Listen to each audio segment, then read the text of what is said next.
నాన్న నీ గుండె పైన నడక నేర్చుకున్నానని,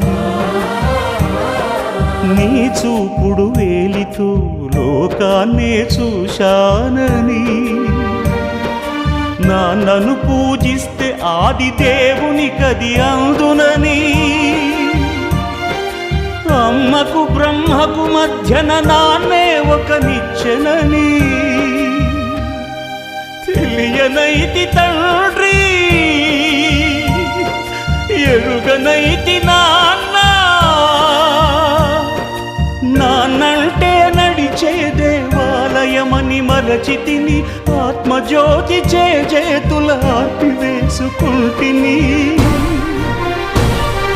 మరచిపోయి కూడా నన్ను మన్నించొద్దమ్మా, కలనైనా నన్ను కరుణించు.